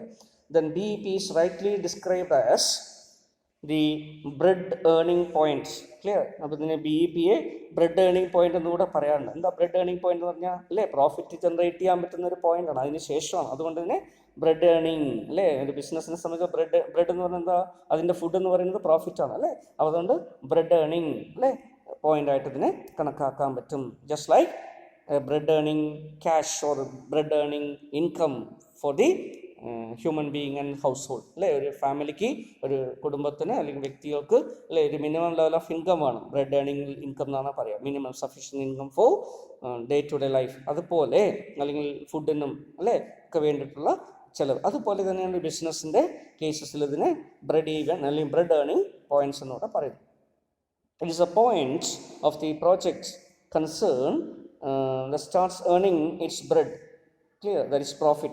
So once the unit crosses the BEP, it generates surplus, and in broad sense, it refers to a situation. Clear, a system of analysis that can be used to determine the probable profits at the level of activity. നമ്മൾ എത്ര level of ആക്ടിവിറ്റിക്ക് അനുസരിച്ചിട്ടാണോ ചെയ്യുന്നത് അതിനനുസരിച്ച് എത്രമാത്രം ലാഭം കിട്ടുന്നൊക്കെ നമുക്ക് ഇതിൽ നിന്ന് തന്നെ എന്ത് ചെയ്യാൻ പറ്റും, മനസ്സിലാക്കി എടുക്കാൻ പറ്റും. ക്ലിയർ. അപ്പോൾ ആ രീതിയിൽ ക്ലിയർ. അപ്പോൾ ഇതിന് നമ്മുടെ ലെവൽ ഓഫ് ആക്ടിവിറ്റി ഇത്രയാണ് വരുന്നതെങ്കിൽ clear. So what will be the profit. അപ്പോൾ പ്രോഫിറ്റ് നമുക്ക് എത്രയാണ് നമുക്ക് മനസ്സിലാക്കി എടുക്കാൻ പറ്റും. ക്ലിയർ. കോസ്റ്റ് മൈനസ് ചെയ്ത് കഴിഞ്ഞാൽ ബാക്കിയുള്ളത് പ്രോഫിറ്റ് ആയിട്ട് മാറും. So this portion is profit. അപ്പോൾ ഈ രീതിയിൽ നിന്നൊക്കെ നമുക്ക് എന്ത് ചെയ്യാൻ പറ്റും, ഇന്റർപൊളേറ്റ് ചെയ്തിട്ട് പ്രോഫിറ്റും അതുപോലെ മറ്റുള്ള സെയിൽസും ഒക്കെ നമുക്ക് അനലൈസ് ചെയ്തെടുക്കാൻ പറ്റും. So break even analysis is a common technique clear used for validating our operational success. Okay. So next one is sensitivity analysis. എന്താണ് sensitivity analysis കൊണ്ട് മീൻ ചെയ്യുന്നത്? So this technique of sensitivity analysis helps to studying the impact of a crucial variable like raw material, sales volume, sales price, degree of capacity utilization, etc. in the economic viability of an enterprise. അല്ലേ, ചില variables ഒരു ഓർഗനൈസേഷനിലെ ചില കാര്യങ്ങൾ വളരെ ക്രൂഷ്യലാണ്. Key variables എന്ന് പറയും നമ്മളതിനെ, കീ പോയിന്റ്സ്. നിങ്ങളുടെ കീ വേരിയബിൾസ് വരുന്ന ഒരു ചേഞ്ച്, ചെറിയൊരു ചേഞ്ച് പോലും വലിയൊരു തരത്തിൽ എന്ത് ചെയ്യും, ഇമ്പാക്റ്റ് മറ്റുള്ള പ്രോഫിറ്റിനും പ്രൊഡക്ഷനും മാർക്കറ്റിങ്ങിനും റവന്യൂവിനും പ്രോഫിറ്റിനും ഒക്കെ വരുത്തും. അപ്പോൾ അതുകൊണ്ട് എന്ത് ചെയ്യുന്നു, ഫോർ എക്സാമ്പിൾ സെല്ലിംഗ് പ്രൈസ് കൂടിയാൽ, സെല്ലിംഗ് പ്രൈസ് 10% കൂടിയാൽ പ്രോഫിറ്റിന് എന്ത് സംഭവിക്കും, കോസ്റ്റ് എന്ത് സംഭവിക്കും, അല്ലെങ്കിൽ ഓവറോൾ ഏർണിങ്സിന് എന്ത് സംഭവിക്കും, റിട്ടേണിന് എന്ത് സംഭവിക്കും, ഇതൊക്കെ മനസ്സിലാക്കിയെടുക്കുന്നതിന് വേണ്ടി എന്ത് ചെയ്യും, നമ്മൾ ഈ സെൻസിറ്റിവിറ്റി മെഷർ ചെയ്യുന്നു. Clear. What is the sensitivity of other variables, other items, clear, for every 1% or 10% change in selling price. അതല്ലെങ്കിൽ കോസ്റ്റ് ഓഫ് മെറ്റീരിയൽ കൂടുന്നു, അത് 10% കൂടിയ അല്ലെങ്കിൽ 1% കൂടിയ 5% കൂടിയ സെയിൽസിന് എന്ത് സംഭവിക്കും, അതുപോലെ തന്നെ പ്രോഫിറ്റിന് എന്ത് സംഭവിക്കും, വോള്യത്തിന് എന്ത് സംഭവിക്കും, ഇങ്ങനെയുള്ള കാര്യങ്ങളൊക്കെ നമ്മൾ എന്ത് ചെയ്യുന്നു, അനലൈസ് ചെയ്തെടുക്കുന്നു. ഇങ്ങനെ ഒരു കീ വേരിയബിൾസിൻ്റെ അടിസ്ഥാനത്തിൽ മറ്റുള്ള വേരിയബിളുകളിൽ വരുന്ന ചേഞ്ചസിനെ മെഷർ ചെയ്യുന്നത് കൊണ്ട് ഇതിനെ sensitivity, it measures A sensitivity of other variable, അല്ലെങ്കിൽ നമ്മളതിനെ ഡിപ്പെൻഡൻറ്റ് വേരിയബിൾ എന്ന് പറയാം. ഒരു വേരിയബിൾ ഇൻഡിപെൻഡൻറ്റ് വേരിയബിൾ അല്ലേ, ഒരു ഇൻഡിപെൻഡൻറ്റ് വേരിയബിളിൽ വരുന്ന ചേഞ്ച് അതിനെ ഡിപ്പെൻഡ് ചെയ്യുന്ന മറ്റുള്ള വേരിയബിൾസിൽ എന്ത് മാറ്റം ഉണ്ടാക്കുന്നു എന്ന് മനസ്സിലാക്കുന്നതുകൊണ്ട് ഇതിനെന്ത് പറയുന്നു, sensitivity. So under this approach the value of different variables is changed in A systematic manor. Clear. In other words, change is affected in one variable and the values of other variables are assumed clear constant and the result is analysed. ഇതിനനുസരിച്ച് result എന്ത് സംഭവിക്കും, പ്രോഫിറ്റിന് എന്ത് സംഭവിക്കും നമ്മൾ എന്ത് ചെയ്യുന്നു, മനസ്സിലാക്കുന്നു. Clear? ഇങ്ങനെ മനസ്സിലാക്കി പോകുന്നത് കൊണ്ട് പ്രോഫിറ്റ് മാർജിൻ എന്ത് സംഭവിക്കുന്നു, ഓണേഴ്സിൻ്റെ ഷെയർ ഹോൾഡേഴ്സിൻ്റെ റിട്ടേൺ എന്ത് സംഭവിക്കും, EPS ഏർണിങ്സ് പെർ ഷെയറിന് എന്ത് സംഭവിക്കും, ഇങ്ങനെയൊക്കെ മനസ്സിലാക്കി എടുക്കുകയാണ് ചെയ്യുക. ക്ലിയർ? അതുകൊണ്ടാണ് ഇവിടെ എക്സാമ്പിളായിട്ട് ഇവിടെ പറയുന്നത് നോക്കൂ. So if the material price gone up by 10%, അല്ലേ, without any increase in the sale price, അല്ലേ, അത് നമ്മൾ പ്രോഫിറ്റബിലിറ്റിയിൽ എന്ത് സംഭവിക്കുന്നു. ഓക്കെ, അതാണ് നമ്മളിവിടെ നോക്കുന്നത്. ഓക്കെ, ദെൻ ഇപ്പോൾ ഈ രീതിയിൽ അനലൈസ് ചെയ്ത് നോക്കുന്നതാണ് സെൻസിറ്റിവിറ്റി. ദെൻ റിസ്ക് അനാലിസിസ് ചെയ്യും. എന്താ risk analysis? So the risk analysis helps in identifying the sources of risk such as rises in prices, rises in price of raw material, then taxes and duties, product prices, etc. ഇങ്ങനെ ഇതിൻ്റെയൊക്കെ ഫലമായിട്ട് വരുന്ന risk എന്താണ്, റിസ്കിൻ്റെ exposure എന്താണ്, റിസ്കിൻ്റെ magnitude എന്താണെന്നൊക്കെ എന്ത് ചെയ്യുന്നു, measure ചെയ്യുന്നു. So greater bearing in determining the future returns four the project. ഒരു പ്രോജക്റ്റിൻ്റെ ഫ്യൂച്ചറിൽ ഇതിന് എന്തുമാത്രം ഇംപ്ലിക്കേഷൻസ് ഉണ്ടാവും, റിസ്ക് സംഭവിക്കുക, അൺസർട്ടനിറ്റി വരാൻ സാധ്യതയുണ്ട് എന്ന് നമ്മൾ എന്ത് ചെയ്യുന്നു, ഒരു പരിധിവരെ ക്വാണ്ടിഫൈ ചെയ്തിട്ട് മനസ്സിലാക്കാൻ പറ്റും. അതിന് കുറേ ടൂൾസ് ആൻഡ് ടെക്നിക്സ് ഒക്കെ ഉണ്ട്, അത് ഉപയോഗിച്ച് നമ്മൾ ചെയ്യുന്നു. ക്ലിയർ? അപ്പോൾ ഇവിടെ റിസ്ക് അനാലിസിസും ഏതിൻ്റെ ഭാഗമാണ്, ഫിനാൻഷ്യൽ അനാലിസിസിൻ്റെ ഭാഗമാണ്. Okay, so these are all some of the analysis, clear, or tools for making financial analysis. So break even formula, break even analysis ചെയ്യുന്നതിന് വേണ്ടി ബ്രേക്ക് ഇവൻ പോയിന്റ് കണ്ടുപിടിക്കുന്നതിന് വേണ്ടിയിട്ടുള്ള ഫോർമുലയാണ് നമ്മളിപ്പോൾ കാണുന്നത് കേട്ടോ. That is fixed cost divided by contribution margin ആണ്. അപ്പോൾ fixed cost divide by contribution margin ചെയ്ത് കഴിഞ്ഞാൽ നമുക്ക് എന്ത് കിട്ടും, ബ്രേക്ക് ഇവൻ പോയിന്റ് കിട്ടും. ഇനിയിപ്പോൾ അത് സെയിൽസിൻ്റെ എമൗണ്ട് ആയിട്ട് കാൽക്കുലേറ്റ് ചെയ്യണമെങ്കിൽ ഇൻറ്റു സെയിൽസ്. ക്ലിയർ? അപ്പോൾ ചെയ്യുകയാണെങ്കിൽ സെയിൽസിൻ്റെ എത്ര ശതമാനമാണ് നമുക്ക് ബ്രേക്ക് ഇവൻ എന്ന് നമുക്ക് കിട്ടും. ക്ലിയർ? ഇൻറ്റു സെയിൽസ് കൂടെ ചെയ്ത് കഴിഞ്ഞാൽ സെയിൽസിൻ്റെ ആകെ സെയിൽസിൻ്റെ എത്ര ശതമാനമാണ് നമുക്ക് in value, break even point in value നമ്മളിങ്ങനെ പറയും. ഓക്കെ, ഈ രീതിയിൽ നമുക്ക് എന്ത് ചെയ്യാൻ പറ്റും, ബ്രേക്ക് ഈവൻ അനാലിസിസ് അതിൻ്റെ കാൽക്കുലേഷൻ നമുക്ക് ചെയ്തെടുക്കാൻ പറ്റും. ഓക്കെ, ഇപ്പോൾ കോൺട്രിബ്യൂഷൻ എങ്ങനെ കിട്ടുക നിങ്ങൾക്ക് അറിയാം അല്ലേ, സെയിൽസ് മൈനസ് വേരിയബിൾ കോസ്റ്റിനെയാണ് കോൺട്രിബ്യൂഷൻ എന്ന് പറയാം കേട്ടോ, S minus V. So this will give you the contribution margin or contribution per unit. Clear?